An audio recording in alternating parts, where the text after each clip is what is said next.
ಒಂದು ಇಲ್ಲಿ ಹೆಣ್ಮಗಳಿದ್ದಾಳೆ, ಎಡಗೈ ಹತ್ರ ಒಬ್ಬ ಗಂಡು ಹುಡುಗ ಇದ್ದಾನೆ ಅಂತ ತಿಳ್ಕೊಳ್ಳಿ. ಇವರಿಬ್ಬರಲ್ಲಿ ಪ್ರಪಂಚದಲ್ಲಿ ಸಹಜವಾಗಿ ಯಾರನ್ನ ಬುದ್ಧಿವಂತರು ಅಂತ ಕರೀತಾರೆ? ಹೆಣ್ಮಕ್ಳು ಬುದ್ಧಿವಂತ ಅಂತ ಕರೀತಾರೆ. ಮಾತಾಡೋದ್ರಲ್ಲಿ, ಶ್ರಮ ಪಡೋದ್ರಲ್ಲಿ, ದೈಹಿಕ ಶಕ್ತಿಯನ್ನು ಬಳಸೋದ್ರಲ್ಲಿ ಅಂತ ಹೇಳೋದ್ರಲ್ಲಿ ಯಾರನ್ನ ತುಂಬಾ ಹೊಗಳ್ತಾರೆ? ದೈಹಿಕವಾಗಿ ತುಂಬಾ ಬಲಶಾಲಿಗಳಂತ ಯಾರನ್ನ ಹೇಳ್ತಾರೆ? ಅರ್ಥ ಆಯ್ತಾ? ಹಾಗೆಯೇ ಬುದ್ಧಿಶಕ್ತಿಯಲ್ಲೂ ತುಂಬಾ ಬಲಶಾಲಿಗಳಂತ ಯಾರನ್ನ ಹೇಳ್ತಾರೆ? ಹೆಣ್ಮಕ್ಳನ್ನಲ್ಲ, ಗಂಡು ಮಕ್ಕಳನ್ನು ಹೇಳ್ತಾರೆ. ಹೆಚ್ಚಾಗಿ ನಮ್ಮ ಸಮಾಜ ಯಾರನ್ನ ತುಂಬಾ ಬಲಶಾಲಿಗಳು ಅಂತ ಹೇಳುತ್ತೆ? ಗಂಡು ಮಕ್ಕಳನ್ನ ದೈಹಿಕವಾಗಿ. ಹಾಗೆಯೇ ಮಾನಸಿಕವಾಗಿ ಬುದ್ಧಿಶಕ್ತಿಯಲ್ಲಿ ಯಾರನ್ನ ತುಂಬಾ ಜಾಣರು ಅಂತ ಹೇಳುತ್ತೆ? ಗಂಡು ಮಕ್ಕಳನ್ನ. ಅದು ಏನಾಗಿದೆಪ್ಪ ಅಂತಂದ್ರೆ, ಪ್ರಪಂಚದಲ್ಲಿ ಪ್ರತಿಯೊಬ್ಬ ಮನುಷ್ಯನಲ್ಲಿಯೂ ಕೂಡ ಸಹಜವಾಗಿ ಒಂದು ಕಲ್ಪನೆ ಇದೆ. ಪೂರ್ವಾಗ್ರಹ ಅಂತ ಕರೀತಾರೆ. ಆ ಕಲ್ಪನೆಯನ್ನು ಏನಂತಾರೆ? ಪೂರ್ವಾಗ್ರಹ. ಹಾಗಂದ್ರೆ ಏನು ಅಂದ್ರೆ, ಒಂದು ಘಟನೆಯ ಬಗ್ಗೆ ಅಥವಾ ವ್ಯಕ್ತಿಯ ಬಗ್ಗೆ ಪೂರ್ವ ನಿರ್ಧಾರಿತವಾಗಿ ಕಲ್ಪನೆಯನ್ನ ಮಾಡಿಕೊಂಡ್ರೆ ಅದನ್ನ ಏನಂತ ಕರೀತಾರೆ? ಪೂರ್ವಾಗ್ರಹ ಅಂತ ಕರೀತಾರೆ. ತಪ್ಪು ಹೇಳ್ತೀನಿ. ಒಬ್ಬ ವ್ಯಕ್ತಿಯ ಬಗ್ಗೆ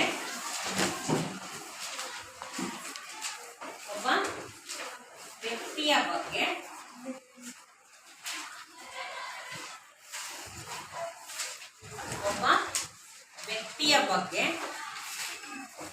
ಅಥವಾ ಘಟನೆಯ ಬಗ್ಗೆ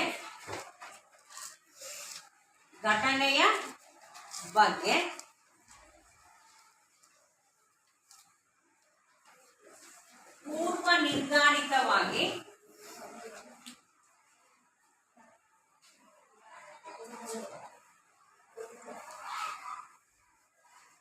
ಕಲ್ಪನೆಯನ್ನ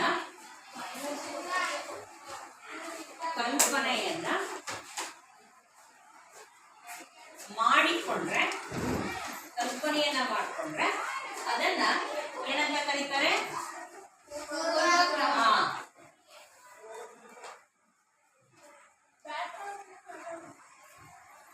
ಈಗ ನೋಡ್ಕೊಳ್ಳಿ, ಇಲ್ಲಿ ಪೂರ್ವಾಗ್ರಹ ಇರೋದ್ರಿಂದಲೇ ಅವ್ರಿಗೆ ಹೇಳ್ತಾರೆ ಗಂಡು ಮಕ್ಕಳು ದೈಹಿಕವಾಗಿ ಮತ್ತು ಮಾನಸಿಕವಾಗಿ ಕೂಡ ತುಂಬಾನೇ ಬಲಶಾಲಿಗಳು, ಬುದ್ಧಿಶಕ್ತಿಗಳು ಅಂತ. ಇದನ್ನ ನಾವು ವೈಜ್ಞಾನಿಕವಾಗಿ ನಂಬಲಿಕ್ಕೆ ಸಾಧ್ಯ ಇದೆಯಾ? ಸಾಧ್ಯನಾ? ಅಲ್ಲ. ಅಲ್ಲೇನಪ್ಪ, ಹೆಣ್ಮಕ್ಳು ಗಂಡು ಮಕ್ಕಳಿಗೆ ಇಂತಲೂ ಬುದ್ಧಿವಂತರು ಇರ್ಬೋದು, ಅಥವಾ ಅವರಿಗೆ ಈಕ್ವಲ್ ಆಗೂ ಇರ್ಬೋದು. ನಾವು ಕಡಿಮೆ, ಇವ್ರು ಜಾಸ್ತಿ ಅಂತ ನಾವು ಹೇಳಲಿಕ್ಕೆ ಯಾವುದೇ ವೈಜ್ಞಾನಿಕವಾದ ಮಾಹಿತಿ ನಮಗೆ ಸಿಕ್ಕಲ್ಲ. ಅದು ವೈಜ್ಞಾನಿಕವಾದ ತಳಹದಿಯ ಮೇಲೆ ನಿಂತಿಲ್ಲ. ಸತ್ಯ ಏನು? ಹೆಣ್ಣಾಗ್ಲಿ ಗಂಡಾಗ್ಲಿ ಇಬ್ರು ಏನಾಗಿದ್ದಾರೆ? ಸಮಾನರು. ಇಬ್ರು ಏನು? ಸಮಾನರಿದ್ದೇವೆ. ಬುದ್ಧಿವಂತಿಕೆಯಲ್ಲಿರ್ಬೋದು, ಶಕ್ತಿಯಲ್ಲಿರ್ಬೋದು, ಗೊತ್ತಾಯ್ತಾ? ಮಾತನಾಡುವುದರಲ್ಲಿ, ಕೆಲಸವನ್ನು ನಿರ್ವಹಿಸುವುದರಲ್ಲಿ, ಗೊತ್ತಾಯ್ತಾ? ನಾವು ನಮ್ಮ ಕರ್ತವ್ಯವನ್ನು ನಿರ್ವಹಿಸುವುದರಲ್ಲಿ ನಾವು ಎಲ್ಲರೂ ಏನಾಗಿರ್ತೇವೆ? ಸಮಾನತೆಯನ್ನ ಹೊಂದಿರ್ತೇವೆ ಅಂತ ಹೇಳುತ್ತೆ. ಈ ಹೇಳುವಂಥದ್ದೇ ಯಾವುದು? ಯಾವ ಶಾಸ್ತ್ರ ನಮಗೆ ಹೇಳುತ್ತೆ? ಯಾವ್ದು ಹೇಳುತ್ತೆ? ಹಾಗಾಗಿ ಸಮಾಜಶಾಸ್ತ್ರದ 24ನೇ ಚಾಪ್ಟರ್ ಇದೆ. ದಿನನಿತ್ಯದ ಜೀವನದಲ್ಲಿ ಸಮಾಜಶಾಸ್ತ್ರ. ದಿನನಿತ್ಯ ಜೀವನದಲ್ಲಿ ಏನು? ಸಮಾಜಶಾಸ್ತ್ರ. ಹಾಗಾಗಿ ನಾವು ದಿನನಿತ್ಯ ನಮ್ಮನ್ನ ನಾವು ಅಧ್ಯಯನ ಮಾಡ್ಕೊಳ್ಬೇಕು, ತಿಳ್ಕೊಳ್ಬೇಕು ಅಂದ್ರೆ ನಮಗೆ ಈ ಒಂದು ಶಾಸ್ತ್ರ ಬಹಳಷ್ಟು ಅನುವು ಮಾಡಿಕೊಡ್ತದೆ, ಸಹಾಯ ಮಾಡ್ತದೆ. ಅದಕ್ಕೆ ಹೇಳ್ತಾನೆ, ಸಮಾಜಶಾಸ್ತ್ರವನ್ನ ಓದಿದ ವ್ಯಕ್ತಿ ಸಮಾಜದಲ್ಲಿರುವ ಪ್ರತಿಯೊಂದು ಘಟನೆಯನ್ನು ಕೂಡ ಅರ್ಥ ಮಾಡ್ಕೊಳ್ತಾ ಹೋಗ್ತೀವಿ ಒಂದೊಂದನೇ. ಹಾಗೇನೆ ಬಂದ ಸಮಸ್ಯೆಗಳಿಗೆ ಪರಿಹಾರವನ್ನ ಕಂಡುಕೊಳ್ಳೋದು ಕೂಡ ನಮಗೆ ತಿಳುವಳಿಕೆ ಕೂಡ ಬರುವಂಥದ್ದು ಕೂಡ ಈ ಒಂದು ಶಾಸ್ತ್ರದಿಂದಲೇ ಅಂತ ಹೇಳ್ತಾರೆ. ಅದನ್ನೇ ಸಮಾಜಶಾಸ್ತ್ರ ಅಂತ. ಇದರಲ್ಲಿ ಬರುವಂತಹ ಪ್ರಮುಖ ಕಲಿಕಾಂಶಗಳು ಏನು? ತುಂಬಾನೇ ಸರಳವಾಗಿದೆ ಇದು ಚಾಪ್ಟರ್. ಏನ್ ಹೇಳುತ್ತೆ? ಮೊದಲಿಗೆ ಇದರಲ್ಲಿ ದೈನಂದಿನ ಜೀವನದ ಬಗ್ಗೆ,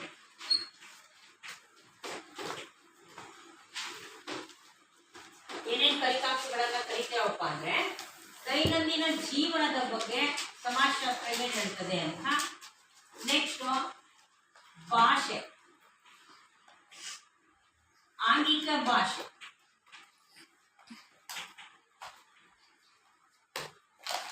ಸಂಭಾಷಣೆ,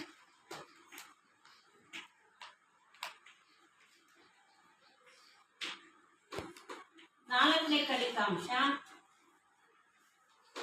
ಪಾತ್ರ ಪ್ರಜ್ಞೆ. ಪಾತ್ರ ಪ್ರಜ್ಞೆ ಇಲ್ಲಿ ಅದರ ಜೊತೆಗೆ ಒಡನಾಟ, ಅದ್ರ ಜೊತೆಗೆ ಹೇಳ್ತಾರಲ್ಲ ನೋಡಿ. ದಿನನಿತ್ಯದ ಜೀವನದಲ್ಲಿ ಸಮಾಜಶಾಸ್ತ್ರ ಅನ್ನುವ ಒಂದು ಅಧ್ಯಾಯದಲ್ಲಿ ನಾವು ಏನೇನೇನು ಕಲ್ತ್ಕೊಳ್ತಿದ್ದೀವಿ ಇವತ್ತು? ಒಂದೇನು ದೈನಂದಿನ ಜೀವನ,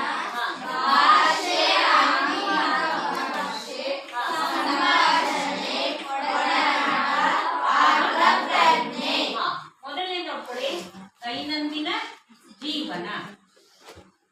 ನಮ್ಮ ದಿನನಿತ್ಯದ ಜೀವನದಲ್ಲಿ ಸಮಾಜಶಾಸ್ತ್ರದ ಅಧ್ಯಯನ ಅನ್ನುವಂಥದ್ದು ಬಹಳಷ್ಟು ನಮಗೆ ಒಂದು ಕ್ರಮಬದ್ಧವಾದ ಜೀವನವನ್ನು ನಡೆಸಲಿಕ್ಕೆ ಸಹಕಾರಿಯಾಗಿದೆ.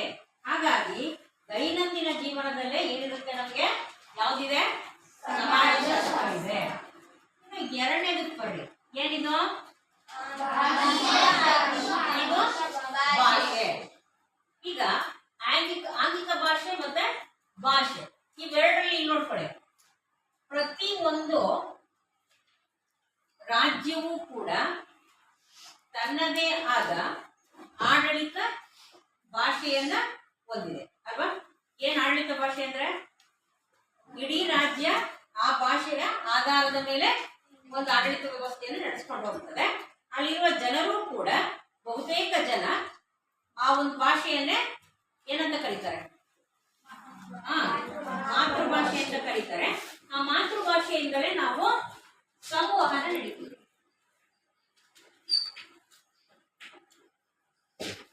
ಮಾತೃಭಾಷೆಯಿಂದಲೇ ಸಂವಹನವನ್ನ ಮಾಡ್ತೇವೆ. ಅಂದ್ರೆ ನಾವು ಮತ್ತೊಬ್ಬರ ಜೊತೆಗೆ ಮಾತನಾಡುವುದು, ಅದನ್ನ ಏನಂತಾರೆ? ಸಂವಹನ. ಏನ್ ಮಾಡ್ತಿದೀವಿ? ಮಾತಾಡ್ತಿದ್ದೀವಿ ಅಂತ.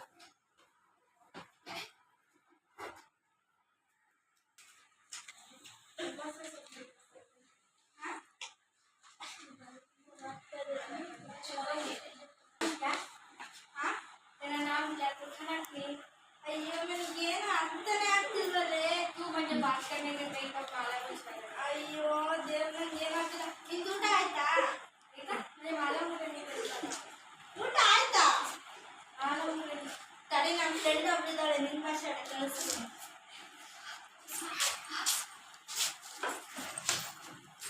करीबा मैं बात करने का मुझे मालूम है और अच्छे खाने वो मैं तेरा नाम क्या? मेरा नाम अक्षर, तेरा नाम मैंने सारे सब्जेक्ट तेरा इंग्लिश और खाना क्या?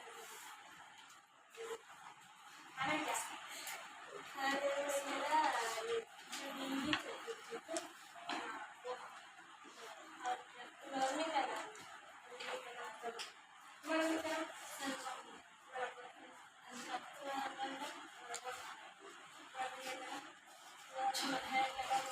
ಹಾ,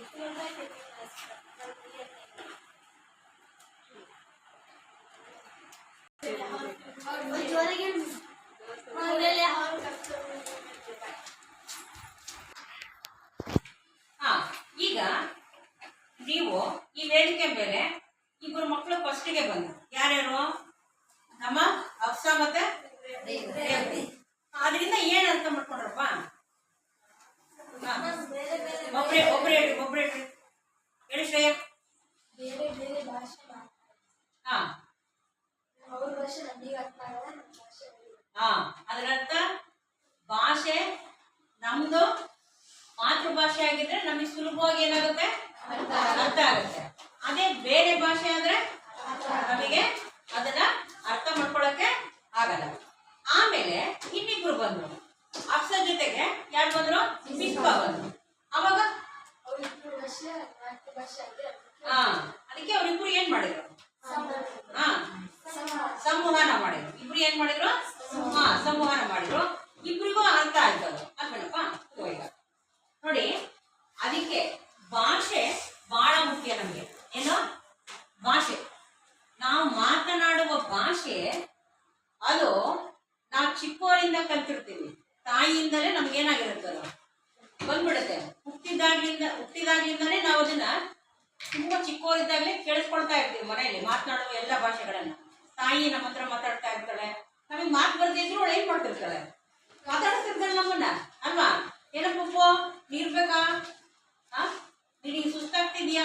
ಮಲ್ಕೊಳ್ತೀಯಾ? ಹಾಲು ಕೊಡ್ಲಾ ಅಂತ ಅವ್ಳು ಮಾತಾಡಿಸ್ತಾನೆ ಇರ್ತಾಳೆ. ಆ ಮಗು ಮಾತಾಡುತ್ತೆ, ಹುಟ್ಟಿದ ಮಗು ಆದ್ರೂ ಮಾತಾಡಿಸ್ತಿರ್ತಾರೆ. ನಾವು ಅಷ್ಟೇ, ಮಗುನ ಎತ್ಕೊಂಡ್ರೆ ಆ ಮಗನ ಸುಮ್ಮನೆ ಮಾತಾಡಿಸ್ತಾ ಇರ್ತೀವಿ, ಅಲ್ವಾ?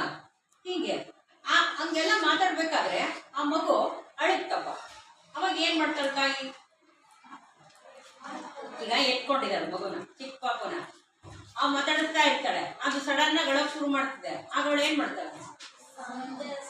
ಹಾ, ಕರೆಕ್ಟ್. ಅವಳಿಗೆ ಏನಂತ ಗೊತ್ತಾಗುತ್ತೆ? ಹಾ, ಅದರರ್ಥ ಮಗುವಿನ ಅಳುಗೂ ಕೂಡ ಏನು? ಮಾತೃಭಾಷೆ, ಒಂದು ಭಾಷೆ. ನೆನಪಿರ್ಲಿ, ಬರೀ ಮಾತಾಡೋದು ಅಷ್ಟೇ ಭಾಷೆ ಅಲ್ಲ. ಮಗುವಿನ ಅಳುಗೂ ಕೂಡ ಏನಾಗುತ್ತೆ? ತಾಯಿಗೆ ಭಾಷೆ ಆಗುತ್ತೆ. ಅವಳಿಗೆ ಗೊತ್ತಾಗುತ್ತಮ್ಮ ಅದು. ಓ, ನನ್ನ ಮಗುಗೆ ಏನಾಗಿದೆ? ಹಾ, ಹೊಟ್ಟೆ ಹಸುವಾಗಿದೆ. ತಕ್ಷಣ ಅದಕ್ಕೆ ಏನ್ ಕೊಡ್ಬೇಕು? ಹಾ, ಅದೇ ಆಯ್ತಾ? ಆಮೇಲೆ ಎತ್ಕೊಂಡಿರ್ತಾಳೆ, ಆ ದರೆ ಬರೆ ಕಣ್ಣೆ ನೀನ್ ಮಿಟುಕ್ಸ್ತಾ ಇರುತ್ತೆ. ಆಗ ಅವಳಿಗೆ ಗೊತ್ತಾಗ್ತದೆ ಏನಂತ? ಹಾ, ಅದಕ್ಕೆ ಏನ್ ಬರ್ತಿದೆ? ನಿದ್ದೆ ಬರ್ತಿದೆ. ನಾನು ಏನ್ ಮಾಡ್ಬೇಕು? ಅದನ್ನ ಮಲಗಿಸ್ಬೇಕು. ಅರ್ಥ ಆಗ್ತಿದ್ಯಾ? ಆಮೇಲೆ ತುಂಬಾನೇ ಕಿರಿಕ್ ಮಾಡ್ತಿದೆ, ಅಳ್ತಾ ಇದೆ, ರಾತ್ರಿ ಎಲ್ಲ ಮಲಗ್ತಾ ಇಲ್ಲ ಮಗು. ಅವಾಗ ಅವಳಿಗೆ ಗೊತ್ತಾಗುತ್ತೆ ಏನಂತ? ಹಾ, ಆ ಮಗುಗೆ ಏನಾಗಿದೆ? ಹುಷಾರಿಲ್ಲ, ಏನೋ ತೊಂದರೆ ಆಗಿದೆ ನನ್ನ ಮಗುಗೆ.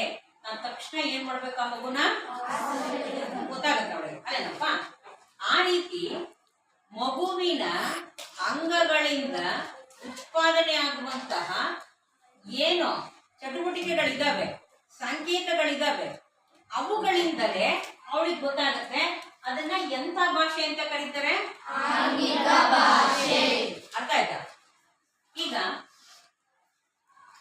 ಹೋಮ್ವರ್ಕ್ ಮಾಡಿಲ್ಲ ಶ್ರೇಯ, ನಾನು ಕೊಟ್ಟಿದ್ದೀನಿ ಹೋಮ್ವರ್ಕ್ ಅನ್ನ. ಅವಳು ಏನ್ ಮಾಡಿಲ್ಲ? ಹೋಮ್ವರ್ಕ್ ಮಾಡಿಲ್ಲ. ಎಲ್ಲರೂ ಮಾಡ್ಬಿಟ್ಟಿದ್ದೀರಾ. ಅವಾಗ ಅವಳು ಏನ್ ಮಾಡ್ತಾಳೆ? ನಿಂತ್ಕೊಳ್ತಾಳೆ. ಯಾರು ಹೋಮ್ವರ್ಕ್ ಮಾಡಿಲ್ಲ ನಿಂತ್ಕೊಳ್ಳಿ ಅಂದ ತಕ್ಷಣ ಅವಳೊಬ್ಳು ಏನ್ ಮಾಡ್ತಾಳೆ? ನಿಂತ್ಕೊಳ್ತಾಳೆ. ನಿಂತ್ಕೊಂಡಾಗ ನಾನೇನ್ ಮಾಡ್ತೀನಿ? ಅವಳು ತುಂಬಾ ಪ್ರೀತಿಯಿಂದ ನೋಡ್ತೀನ. ಏನಾಗುತ್ತೆ ನನಗೆ? ಶ್ರೇಯ ಯಾಕೆ ಹೋಮ್ವರ್ಕ್ ಮಾಡಿಲ್ಲ ಅಂತ ಕೇಳ್ತೀನಿಲ್ಲ? ಅದಕ್ಕಿಂತ ಮುಂಚೆ ಅವಳು ನಿಂತ್ಕೊಂಡ ತಕ್ಷಣನೇ ನಾನು ಹೆಂಗ್ ನೋಡ್ತೀನಿ ಅವಳನ್ನ? ಅವಾಗ ಅವಳಿಗೆ ಗೊತ್ತಾಗ್ಬಿಡುತ್ತೆ. ಬರೀ ನಾನು ನೋಡಿದ್ರೆ ತಿಳ್ಕೊಂಡ್ಬಿಡ್ತಾಳೆ ಮಿಸ್ ಏನಾಗಿದೆ? ಮೊದ್ಲೇ ಈ ಮಿಸ್ ಒಳ್ಳೆಯರಲ್ಲ, ಅವ್ರಿಗೆ ಏನಾಗ್ಬಿಟ್ಟಿದೆ? ಸಿಟ್ಟು ಬಂದ್ಬಿಟ್ಟಿದೆ. ಓ, ನಾನು ಹೋಮ್ವರ್ಕ್ ಮಾಡಿಲ್ಲ, ಅದಕ್ಕೆ ಮಿಸ್ಗೆ ಏನಾಗಿದೆ? ಸಿಟ್ಟು ಬಂದಿದೆ. ಬರೀ ನಾನು ಅವಳನ್ನ ನೋಡಿದ್ರೆ ಸಾಕು, ಅವಳಿಗೆ ಏನಾಗುತ್ತೆ? ಗೊತ್ತಾಗ್ಬಿಡತ್ತೆ ವಿಷಯ. ಆಮೇಲೆ ಹೇಳ್ತೀನಿ, ಶ್ರೇಯ ಹೋಮ್ವರ್ಕ್ ಬರಲಿಲ್ಲ ಅಂದ್ರೇನು? ಹಾ, ನಾನು ನಿನಗೆ ಏನ್ ಮಾಡ್ತೀನಿ? ಹಾ, ಅರ್ಥ ಆಯ್ತಾ?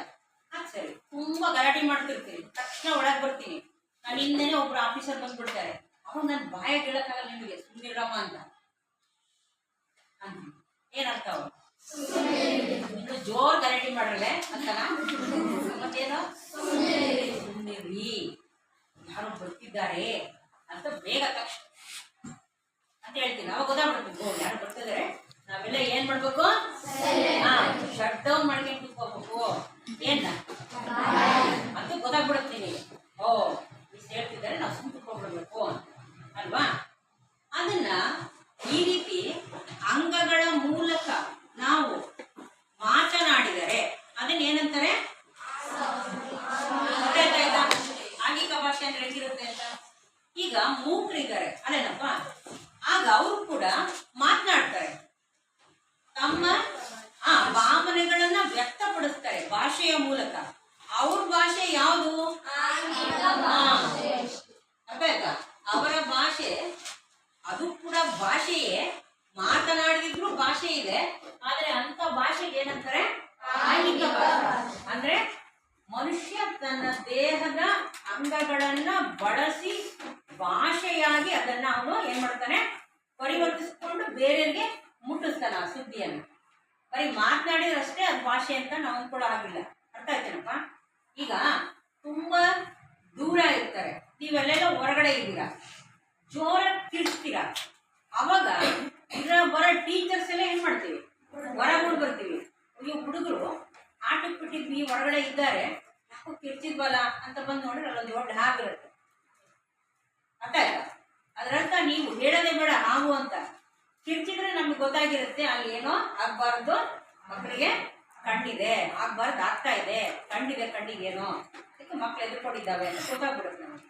ಹಿಂಗೆ ನಮ್ಮ ಆಂಗಿಕ ಭಾಷೆ ಅಂದ್ರೆ ದೇಹದ ಅಂಗವನ್ನ ಭಾಷೆಯಾಗಿ ಬಳಸ್ತಾರೆ. ಅರ್ಥ ಆಗ್ತಿದೆಯಾ? ಆಮೇಲೆ ಇಲ್ಲಿ ಇನ್ನೊಂದು ವಿಷಯ ಬರುತ್ತೆ, ಸಾಮಾಜಿಕ ಅಂತರ್ಕ್ರಿಯೆ ಅಂತ.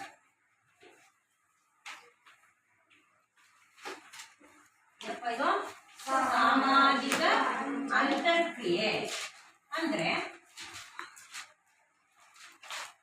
ನಾವು ದಿನನಿತ್ಯದ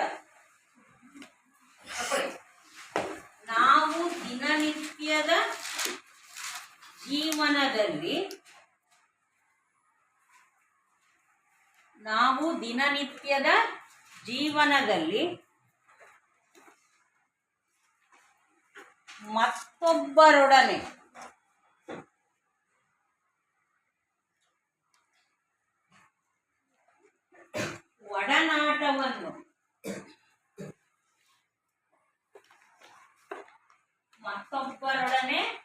ಒಡನಾಟವನ್ನು ಮಾಡುವುದನ್ನ ಏನಂತ ಕರಿತೇವೆ, ಸಾಮಾಜಿಕ ಅಂತರ್ಕ್ರಿಯೆ.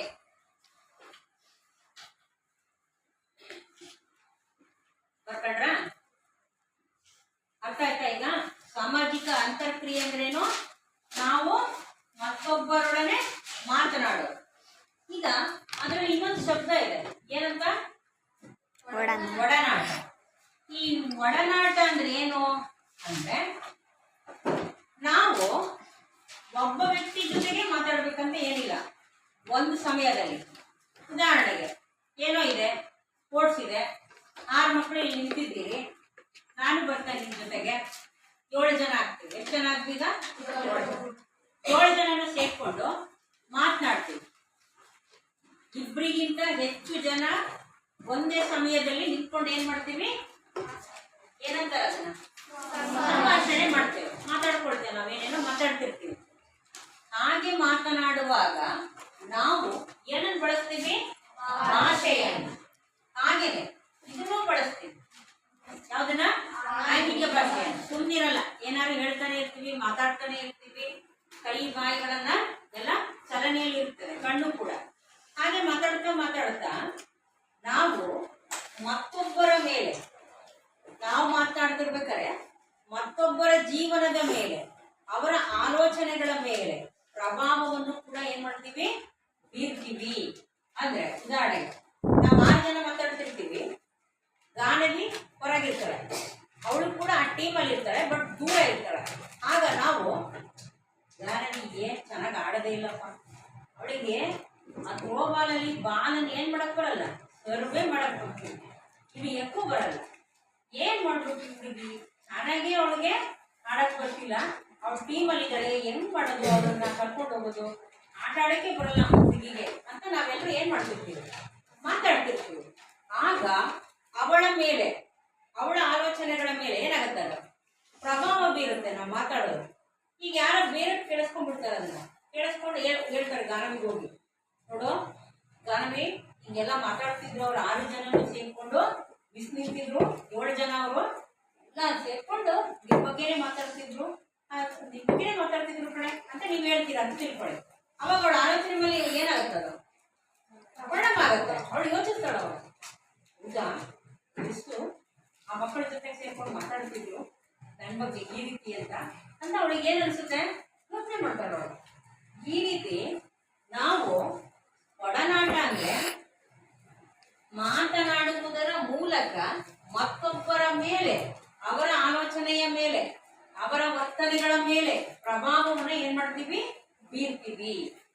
ಈಗ ಒಬ್ರು ಹೇಳ್ತಿದ್ರು ನನಗೆ, ಮೇಡಮ್ ನೀವ್ ಹೆಂಗಿದ್ದೀರೋ ನಿಮ್ ಶಾಲೆಯಲ್ಲಿ ಮಕ್ಕಳು ಕೂಡ ಏನಾಗ್ತಾರೆ ಹಂಗೆ ಇರ್ತಾರೆ, ನೀವು ತುಂಬಾ ಸರಳವಾಗಿರ್ತೀರಿ, ಹೂ ಜಾಸ್ತಿ ಮುಡಿಯೋದಿಲ್ಲ, ಬಳೆ ಹಾಕೋದಿಲ್ಲ, ಹೆಚ್ಚು ಹಣೆಗೆ ಅದೆಲ್ಲ ಏನು ನೀವು ಅಲಂಕಾರ ಮಾಡ್ಕೊಳಲ್ಲ, ಮಕ್ಕಳು ಕೂಡ ಏನಾಗ್ತಾರೆ ಅವಾಗ ನಿಮ್ಮ ಹಾಗೇನೆ ಬದಲಾಗ್ಬಿಟ್ಟಿದ್ದಾರೆ ಅಂತ ಹೇಳ್ತಿರ್ತಾರೆ. ಯಾಕಂದ್ರೆ ನೀವು ಎಷ್ಟು ವರ್ಷ ಇರ್ತೀರಿ ನಮ್ಮ ಜೊತೆಗೆ, 3 ವರ್ಷ ಇರ್ತೀರಿ ಸತತವಾಗಿ. 3 ವರ್ಷದಲ್ಲಿ ಎಷ್ಟು ದಿನಗಳು, ಎಷ್ಟು ಸಮಯ ನೀವು ನಮ್ಮ ಜೊತೆ ಕಳೀತೀರೋ, ಹಾಗಾಗಿ ನನ್ನ ಮೇಲಿನ ನಿಮ್ಮ ಅಟ್ಯಾಚ್ಮೆಂಟ್, ಒಡನಾಟ ಹೆಚ್ಚಾದಂಗೆ ನೀವು ನನ್ನ ವ್ಯಕ್ತಿತ್ವದ ಪ್ರಭಾವವನ್ನ ಬೀರ್ಕೊಳ್ತೀವಿ, ಹಂಗೆ ಆಗ್ತಿರ್ಲಿ. ಅದಕ್ಕೆ ಯಥಾ ರಾಜ ತಥಾ ಹಂಗೇನೆ ಗುರು ಹೆಂಗಿರ್ತಾನ ಅಂತ ಕೇಳಿದಿರ್ತಾನೆ ನಾಣ್ಣುಡಿಯನ್ನ. ಗಾದೆನೆ ಸುಳ್ಳಾದ್ರೂ ನಾಣ್ಣುಡಿಗಳು ಏನಾಗಲ್ಲ, ಸುಳ್ಳಾಗಲ್ಲ. ಅವ ಮಾತ್ರ ಯಾವಾಗಲೂ ಸರ್ವಕಾಲಿಕ ಸತ್ಯಗಳು ಅವ. ಅದಕ್ಕೆ ಅವ್ನು ಹೇಳ್ತಾನೆ, ಗುರು ಹೆಂಗಿರ್ತಾರೋ ಶಿಷ್ಯರು ಹಾಗೇನೆ. ಅದಕ್ಕೆ ನಾನ್ ನಿಮಗೆ ಹೇಳೋದು, ನಿಮ್ಮ ವರ್ತನೆಗಳಲ್ಲಿ ತಪ್ಪು ಬಂದ್ರೆ ಯಾರ ವರ್ತನೆ ತಪ್ಪಿದೆ ಅಂತ ಆಗುತ್ತೆ ಅವಾಗ, ನಮ್ದೇ ತಪ್ಪಿದೆ ಅಂತ ಆಗುತ್ತೆ. ಅದಕ್ಕೆ ನೀವು ಯಾವಾಗ್ಲೂ ಆಲೋಚನೆ ಮಾಡ್ಬೇಕು, ಯಾವುದೇ ಕೆಲಸವನ್ನ ಮಾಡ್ಬೇಕಾದ್ರೆ, ಮಾತಾಡ್ಬೇಕಾದ್ರೆ, ಹೊರಗಡೆ ವ್ಯಕ್ತಿಯ ಜೊತೆಗೆ ಬೆರಿಬೇಕಾದ್ರೆ, ಒಡನಾಟ ಇಟ್ಕೊಂಡ್ರೆ, ನೀವು ಯಾರ ಜೊತೆಗೆ ಒಡನಾಟವನ್ನು ಇಟ್ಕೊಳ್ಬೇಕು, ನನ್ನ ವ್ಯಕ್ತಿತ್ವ ಎಂಥದ್ದು ಅಂತ ಆಲೋಚನೆ ಮಾಡ್ಬೇಕು. ಅದಕ್ಕೆ ನಾನು ಹೇಳಿದ್ದೀನಿ, ನೀವು ತಪ್ಪು ಮಾಡಿದ್ರೆ ಅದಕ್ಕೆ ನೇರವಾಗಿ ಯಾರು ತಪ್ಪು ಆದಂಗಾಗುತ್ತೆ, ನಾನೇ ತಪ್ಪು ಮಾಡ್ದಂಗ ಆಗ್ಬಿಡ್ತಾವ. ಯಾಕಂದ್ರೆ ನೀವು ನಮ್ಮ ಮಕ್ಕಳಲ್ಲ, ಸಹಜ ತಾನೆ. ಅವ ನನಗೆ ಡೌಟ್ ಆಗ್ಬಿಡ್ತದೆ, ನಾನು ಏನ್ ಕಲಿಸ್ತಾ ಇಲ್ವಾ ಮಕ್ಕಳಿಗೆ ಅಂತ. ಅದಕ್ಕೆ ಯಾವಾಗಲೂ ನೀವು ಒಡನಾಟವನ್ನು ಹೊಂದುವಾಗ ಆಲೋಚನೆ ಮಾಡ್ಬೇಕು, ನಾನು ಯಾರ ಜೊತೆಗೆ ಬೆರಿಬೇಕು, ಯಾರ ಜೊತೆಗೆ ಬೆರಿಬಾರ್ದು, ಅದು ಬಹಳ ಮುಖ್ಯ.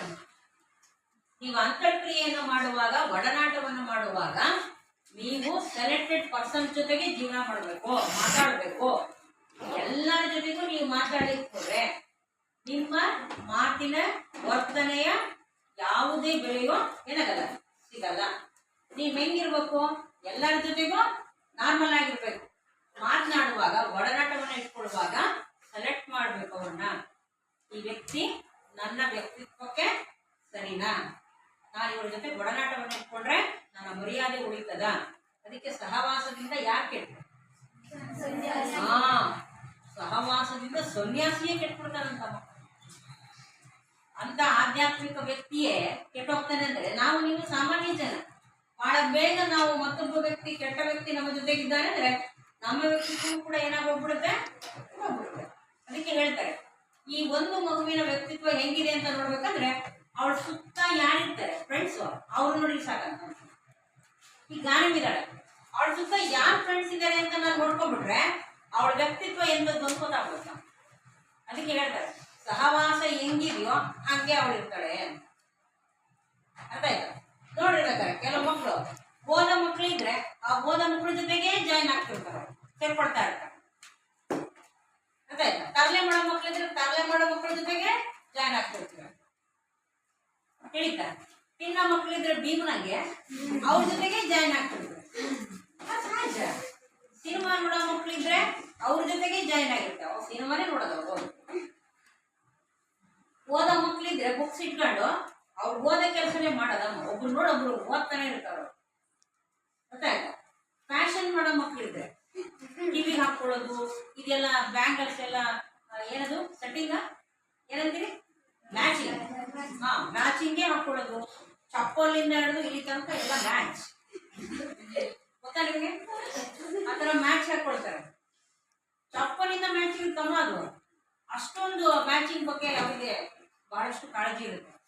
ಅಂತ ಮಕ್ಕಳು ನೋಡ್ರಿ ನೀವು, ಆ ಸುತ್ತಮುತ್ತ ಇರೋ ಫ್ರೆಂಡ್ಸ್ ಹಂಗೆ ಇರ್ತಾರ. ಲಿಪ್ಟಿಕ್ ಇಲ್ಲದ್ರೆ ಹೊರಗೆ ಬರಲ್ಲ. ಅಷ್ಟೊಂದು ಇದಿರ್ತಾರ ಜನ. ಈ ತರ ಸಮಾಜದಲ್ಲಿ ಒಬ್ಬ ವ್ಯಕ್ತಿ ನೀವು ಅರ್ಥ ಮಾಡ್ಕೊಳ್ಬೇಕು ಅಂದ್ರೆ ಅವನ ಫ್ರೆಂಡ್ ಸರ್ಕಲ್ ನೋಡಿದ್ರೆ ಸಾಕಂತೆ, ಅವನ ಹೀಗೆ ಅಂತ ಹೇಳ್ಬಿಡ್ಬೋದಂತ. ಅವನ ಒಬ್ಬ ಕಳ್ಳ ಇದ್ದಾನೆ ಅಂದ್ರೆ ಅವನ ಫ್ರೆಂಡ್ಶಿಪ್ ಬಯಸೋರು ಯಾರು? ಹಂಗೆ ಏನು ಮಾಡೋದು. ಗೊತ್ತಾಯ್ತಾ? ಒಬ್ಬ ಸುಳ್ಳು ಹೇಳ್ತಿದ್ದಾನೆ ಅಂದ್ರೆ ಅವನ ಸುತ್ತ ಇರೋರು ಕೂಡ ಏನಾಗಿರ್ತಾರೆ? ಯಾಕಂದ್ರೆ ಅದಕ್ಕೆ ಅವನು ಎಲ್ಲರೂ ಕೂಡ ಒಂದು ಗುಂಪಾಗ್ಬಿಡ್ತಾರೆ. ಸಮಾನ ಮನಸ್ಕರು ಅಂತ ಕರೀತಾರೆ.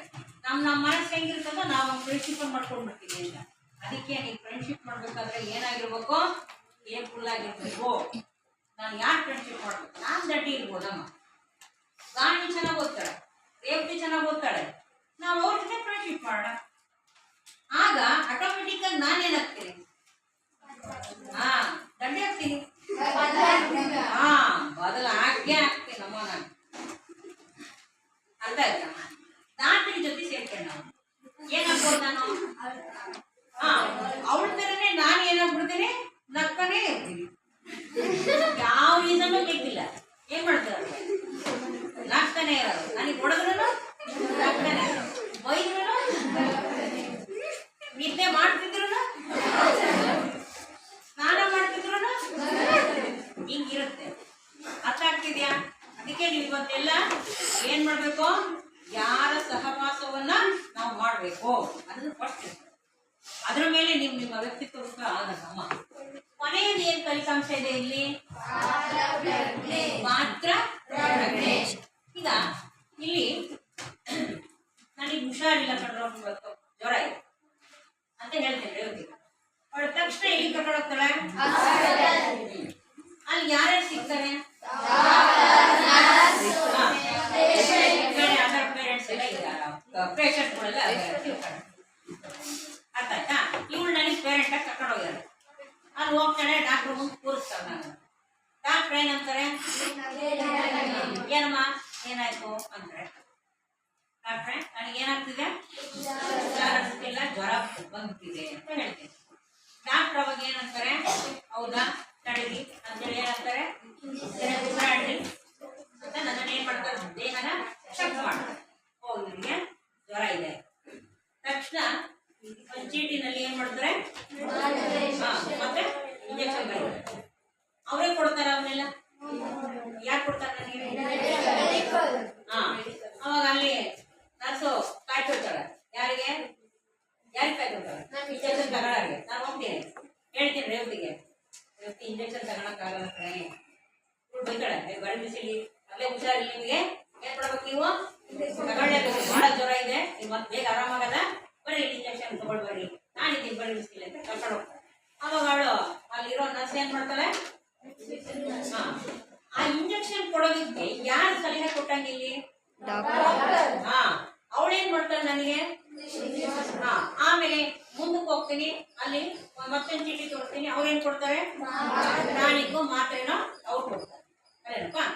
ಹೀಗೆ ಇಲ್ಲಿ ವೈದ್ಯ ಮಾಡುವ ಕೆಲಸ ಏನು? ನನ್ನ ಪರೀಕ್ಷೆ ಮಾಡೋದು. ನನಗೆ ಇಲ್ಲಿ ಬೇಕಾಗಿರುವ ಟ್ರೀಟ್ಮೆಂಟ್ ಅನ್ನು ಕೊಡೋರು ಯಾರಿಲ್ಲಿ? ನರ್ಸ್ ಕೊಡ್ತಾರೆ. ಅಲ್ಲೇನಪ್ಪ? ಹೀಗೆ ನರ್ಸ್ ಬಂದ್ಬಿಟ್ಟು ನನ್ನನ್ನು ಟೆಸ್ಟ್ ಮಾಡಿ ನಿಮ್ಗೆ ಜ್ವರ ಇದೆಯಾ ಅಂತ ಫಸ್ಟಿಗೆ ಕೇಳ್ತಾಳ. ಅವಳ ಕೆಲಸನ ಅದು ಅಲ್ಲ. ಅದರ ಅರ್ಥ ಏನು? ಡಾಕ್ಟ್ರು ತನ್ನ ಕೆಲಸ ಮಾಡ್ತಾನೆ, ಅಲ್ಲಿರೋ ನರ್ಸು ಅವ್ರ ಕೆಲಸ ಮಾಡ್ತಾರೆ.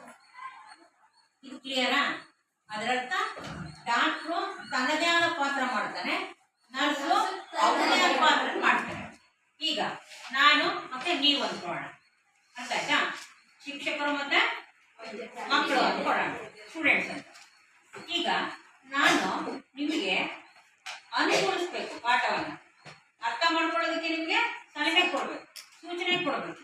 ಹೀಗೆ ಕಲ್ತ್ಕೋಬೇಕಣಪ್ಪ, ಹೀಗೆ ಬರೀಬೇಕು, ಹೀಗೆ ಅದನ್ನ ಅರ್ಥ ಮಾಡ್ಕೊಳ್ಬೇಕು, ಹೀಗೆ ನೀವು ನನ್ನ ಪ್ರಶ್ನಿಸ್ಬೇಕು ಅಂತ ಹೇಳ್ತೀನಿ. ನೀವು ಅದನ್ನೆಲ್ಲ ಕೇಳ್ಕೊಂಡು ಕಲ್ತ್ಕೊಂಡು ಏನ್ ಮಾಡ್ತೀರಾ, ಪರೀಕ್ಷೆಯಲ್ಲಿ ಬರೀತೀರಾ, ದೈನಂದಿನ ಜೀವನದಲ್ಲಿ ಆ ಜ್ಞಾನನ ಉಪಯೋಗಿಸ್ಕೊಳ್ತೀರಾ. ಅದೇ ರೀತಿ ನೀವು ಬಂದು ಇಲ್ಲಿ ಪಾಠ ಮಾಡಿ ನಾನು ಬಂದು ಅಲ್ಲಿ ಕೂತ್ಕೊಂಡ್ರೆ ಹೇಗಿರುತ್ತೆ? ಸಾಧ್ಯನಾ ಅದು? ಒಬ್ರಿಗೊಬ್ರು ಮಾಡಕ್ಕಾಗತ್ತಾ ಕೆಲಸ? ನಾವು ಇಲ್ಲ. ನಾನು ನನ್ನದೇ ಆದ ಪಾತ್ರವನ್ನ ನಾನು ನಿರ್ವಹಿಸ್ಬೇಕು, ನೀವು ಪಾತ್ರವನ್ನ ನೀವು ನಿರ್ವಹಿಸ್ಬೇಕು. ಈಗ ಅದ್ರ ಜೊತೆಗೆ ಅಡಿಗೆಯರಿದ್ದಾರೆ, ಅವರು ಅಡಿಗೆ ಮಾಡೋದು ಬಿಟ್ಟು ನಾನು ಹೋಗ್ಬಿಟ್ಟು ಹೇಳ್ತೀನಿ, ವೈದ ಇವತ್ತು ಯಾಕೋ ನನಗೆ ಪಾಠ ಮಾಡೋದು ಮೂಡಿಲ್ಲ ಕಣಮ್ಮ, ಹೋಗಿ ಒಂದು ಕ್ಲಾಸ್ ಪಾಠ ಮಾಡ್ಬರೋಗಮ್ಮ ಅಂತ ಹೇಳಿದ್ರೆ ವಾಯ್ಗೆ ಒಂದು ಪಾಠ ಮಾಡೋಕ್ಕಾಗತ್ತ? ಇಲ್ಲ, ವಾಯ್ದು ಹೇಳ್ತಾರೆ, ನನಗೆ ಯಾಕೋ ಇವತ್ತು ನೆಗಡೆ ಆಗ್ಬಿಟ್ಟಿದೆ ಮೀಸ್, ಬರೀ ಬಿಸಿ ಸ್ಟವ್ ಹಚ್ಕೊಡ್ತೀನಿ, ಅದೇನ್ ಮಾಡ್ರಿ ಸಾಂಬಾರು ಮಾಡಿ ಅಂದ್ರೆ ನಾನು ಅಲ್ಲೋ ಕೆಲಸ ಮಾಡೋಕ್ಕಾಗ್ತದ? ಪಾಠ ಮಾಡೋದ್ಬಿಟ್ಟು ಇಲ್ಲ ಅಲ್ಲೇನಪ್ಪ. ಅದರರ್ಥ ಒಬ್ಬ ವ್ಯಕ್ತಿ ತನ್ನ ಜೀವನದಲ್ಲಿ ತನಗೆ ಆ ಸಮಯದಲ್ಲಿ ಸಿಗುವ ಪಾತ್ರವನ್ನ ಅಥವಾ ಕೆಲಸವನ್ನ ಅಥವಾ ಕರ್ತವ್ಯವನ್ನ ಏನ್ ಮಾಡ್ಬೇಕಾಗತ್ತೆ? ನಿರ್ವಹಿಸ್ಬೇಕಾಗತ್ತೆ ಅಲ್ಲೇನಪ್ಪ. ನಾವು ನಮ್ಮದೇ ಆ ಪಾತ್ರವನ್ನ ನಿರ್ವಹಿಸ್ತೀವಿ. ಹಂಗೇನೆ ನಮ್ಮ ಮನೇಲಿರೋ ಸದಸ್ಯರು ಅಪ್ಪ ಅಮ್ಮ ಅವರೆಲ್ಲರೂ ಕೂಡ ಏನ್ ಮಾಡ್ತಿರ್ತಾರೆ? ಉದಾಹರಣೆಗೆ ಅಮ್ಮನ ಪಾತ್ರ ಏನಿಲ್ಲಿ? ತಂದೆ ಪಾತ್ರ ಏನು? ಅಜ್ಜ ಅಜ್ಜಿ ಪಾತ್ರ ಏನು? ಅಜ್ಜಂದೇನಪ್ಪ ಹೊರಗೇನಾದ್ರೂ ಬೇಕಂದ್ರೆ ಹೋಗಿ ತಗೊಂಡು ಬರ್ತಾರೆ, ಅಜ್ಜಿ ನಮ್ಮನ್ನ ನೋಡ್ಕೊಳ್ತಿರ್ತಾರೆ. ತಲೆ ಬಾಚಿರಿ, ನಾನು ಸ್ಕೂಲಿಗೆ ಹೋಗ್ಬೇಕು ಅಂದ್ರೆ ಅವ್ರು ನಮ್ಮ ತಲೆ ಬಾಚಿ ಕಳಿಸ್ತಾರೆ ವಾಪಸ್. ಹೀಗೆ ಒಬ್ಬ ವ್ಯಕ್ತಿ ಒಂದು ಕಾಲಮಾನದಲ್ಲಿ ಜೀವಿತಾವಧಿಯಲ್ಲಿ ನಾವು ಒಂದ್ ಪಾತ್ರ ಮಾತ್ರ ಮಾಡ್ತೀವ? ಇಲ್ಲ. ಏನ್ ಮಾಡ್ತೀವಿ? ಹಲವಾರು ಪಾತ್ರ ಮಾಡ್ತೀವಮ್ಮ. ನಾವು ಒಂದೇ ಪಾತ್ರ ಮಾಡಲ್ಲ. ನಾವು ಉದಾಹರಣೆಗೆ ಚಿಕ್ಕ ಮಗು ಆಗಿದಾಗ ಹುಟ್ಟತೇವಲ್ವಾ, ಚಿಕ್ಕ ಮಗು ಆಗಿದ್ದಾಗ ಮಗು ಅಂತ ಕಲ್ತ್ಕೊಳ್ತೇವೆ ತಾಯಿಗೆ, ಆಮೇಲೆ ಮಗಳು ಅಂತ ಆಗ್ಬಿಡ್ತೇವೆ ನಾವು, ಆಮೇಲೆ ಮದ್ವೆ ಮಾಡ್ಕೊಂಡ್ಬಿಡ್ತೀವಿ. ಅವಾಗ ಮದ್ವೆ ಆದ್ಮೇಲೆ ಅವ್ರಿಗೆ ನಾವು ಸೊಸೆ, ಮನೆ ಜನಕ್ಕೆ ಅವರಿಗೆ ಒಬ್ಬ ಹೆಂಡತಿಯ ಕೆಲಸವನ್ನ ನಿರ್ವಹಿಸ್ಬೇಕಾಗ್ತದೆ, ಪಾತ್ರವನ್ನ. ಆಮೇಲೆ ನನಗೊಂದು ಪಾಪು ಹುಟ್ಟಪ್ಪ, ಅವಾಗ ತಾಯಿಯಾಗಿ ನನ್ನ ಪಾತ್ರವನ್ನ ನಾನು ನಿರ್ವಹಿಸ್ಬೇಕಾಗ್ತದೆ. ಅವ್ರಿಗೊಂದು ಪಾಪು ಹುಟ್ಟಪ್ಪ, ಅಜ್ಜಿಯಾಗಿ ಕೆಲಸವನ್ನ ನಿರ್ವಹಿಸ್ಬೇಕಾಗತ್ತೆ. ನಾನೊಬ್ಬ ಶಿಕ್ಷಕಿ ವೃತ್ತಿಯಲ್ಲಿದ್ದೀನಪ್ಪ, ನಾನು ಮತ್ತೆ ನನ್ನ ಶಿಕ್ಷಕ ವೃತ್ತಿಯನ್ನು ನಿರ್ವಹಿಸ್ಬೇಕು. ಅರ್ಥ ಆಗ್ತಿದೆ? ಹೀಗೆ ಪ್ರತಿಯೊಂದು ಕೂಡ ಮನೆಯಲ್ಲಿ ಅಣ್ಣ ಇದ್ದಾರೆ, ತಮ್ಮ ಇದ್ದಾರೆ, ಅಕ್ಕ ತಂಗಿ ಇದ್ದಾರೆ, ಅತ್ತೆ ಮಾವ, ಚಿಕ್ಕಪ್ಪ ಚಿಕ್ಕಮ್ಮ, ದೊಡ್ಡಮ್ಮ ದೊಡ್ಡಪ್ಪ, ಅಪ್ಪ ಅಮ್ಮ, ಅಜ್ಜ ಅಜ್ಜಿ ಎಲ್ಲರೂ ಇದ್ದಾರೆ. ಅವರುಗಳ ನಡುವೆ ಬದುಕುವಾಗ ನಮ್ಮದೇ ಪಾತ್ರವನ್ನು ನಾವೇನ್ ಮಾಡ್ತಾ ಹೋಗ್ತೀವಿ, ನಿರ್ವಹಿಸ್ತೀವಿ. ಹಂಗೇನೆ ಬದಲಾಯಿಸ್ತಿರ್ತೀವಿ, ಪಾಠ ಬದಲಾಗ್ತಿರುತ್ತೆ. ಈಗ ನಾನು ನನ್ನ ಮನೆಯಲ್ಲಿ ನಮ್ಮ ಅಜ್ಜಿಯ ಜೊತೆಗಿದ್ದ ಹಾಗೆ ಬಂದಿಲ್ಲಿ ಬೀಬಿ ಜೊತೆಗೆ ಇರಕ್ಕಾಗಲ್ಲ, ರೇವತಿ ಜೊತೆಗೆ ಇರಕ್ಕಾಗಲ್ಲ, ಗಾಣಿ ಜೊತೆಗೆ ಇರಕ್ಕಾಗಲ್ಲ ಅದೇನಪ್ಪ. ನಿಮ್ ಜೊತೆಗಿದ್ದಂಗೆ ಅಲ್ಲೇ ನಮ್ಮ ಅಜ್ಜಿ ಜೊತೆಗೆ ಇರಕ್ಕಾಗಲ್ಲ. ತೆಗೀರಿ, ಇವತ್ತು ಪಾಠ ಮಾಡ್ತೀನಿ, ಮಕ್ಕಳಜ್ಜಿ ಹೇಳಜ್ಜಿ ಕೂತಾರಣ ಮಾತಾಡ್ಕೊಡ್ತೀನಿ, ರೇವಜ್ಜಿ ಉದಾಹರಣೆ ಕೊಡಜ್ಜಿ ಅಂತೀನ? ಅಲ್ಲಿ ಪಾತ್ರನೇ ಬೇರೆ, ಇಲ್ಲಿ ಬಂದ್ಮೇಲೆ ಇಲ್ಲಿ ಪಾತ್ರನೇ ಬೇರೆ. ಇಲ್ಲಿ ಬಂದು ನಿಮಗೆ ಅಜ್ಜಿ ನನಗೆ ಒಂದು ತಲೆ ಬಾತಜ್ಜಿ, ಏನ್ ನೋಡಜ್ಜಿ, ಎಣ್ಣೆ ಹಚ್ಚಜ್ಜಿ ಅಂತೀನ? ನನಗೆ ಸಾಧ್ಯನ ನಿಮ್ಮ ಹತ್ರ ಬಂದು ಅದು ಏನೇನು ಕೆಲಸ ಮಾಡ್ಬೇಕೋ ಅವಾಗ ಕೆಲಸನೇ ಅವ್ರು ನಿರ್ವಹಿಸಬೇಕು. ಇದಿಷ್ಟು ಅರ್ಥ ಆಯ್ತಾ ನಿಮ್ಗೆ? ಈಗ ನನಗೆ ಹೇಳಿ ನೀವು, ಸಾಮಾಜಿಕ ಅಂತರ್ಕ್ರಿಯೆ ಅಂದ್ರೆ ಏನು? ಒಬ್ರು ಹೇಳಿ. ಹೇಳ್ದಾಗೆ ಹೇಳ್ಬಾ. ನಾವು ದಿನನಿತ್ಯ ಜೀವನದಲ್ಲಿ ಮತ್ತೊಬ್ಬರಿಂದ ಮತ್ತೊಬ್ಬರಿಗೆ ಒಡನಾಟವನ್ನು ಮಾಡಿದ್ರೆ ಅದನ್ನು ಸಾಮಾಜಿಕ ಅಂತರ್ಕ್ರಿಯೆ ಅಂತ ಕರೀತಾರೆ ಅಲ್ಲೇನಪ್ಪ. ಸಂವಹನ ಅಂದ್ರೆ ಸಂವಹನ ನಾವು ನಮ್ಮ ಭಾಷೆಯಲ್ಲಿ ಮಾತಾಡ್ತಿರ್ತೀವಲ್ಲ, ಅಲ್ಲ ಶ್ರೇಯ ಹೇಳಿ ಶ್ರೇಯ. ಹಾ ಒಂದ್ ವಿಷಯದ ಬಗ್ಗೆ ಮಾತಾಡ್ತಿರ್ತೀವಿ. ಹಾ ಅದನ್ನೇನಂತಾರೆ, ಒಂದು ವಿಷಯದ ಬಗ್ಗೆ ಅಲ್ಲ, ನಾವು ಮತ್ತೊಬ್ಬರ ಜೊತೆಗೆ ಮಾತಾಡ್ತೀವಲ್ಲಪ್ಪ, ಅದನ್ನೇ ಸಂವಹನ ಮಾತಾಡೋದು. ಬರ್ಕೊಡ್ರಿ, ಪ್ರಶ್ನೆ ಬರ್ಕೊಡ್ರಿ. ಆಂಗಿಕ ಭಾಷೆ ಎಂದರೇನು? ಆಂಗಿಕ ಭಾಷೆ ಎಂದರೇನು? ಪೂರ್ವಾಗ್ರಹ ಎಂದರೇನು?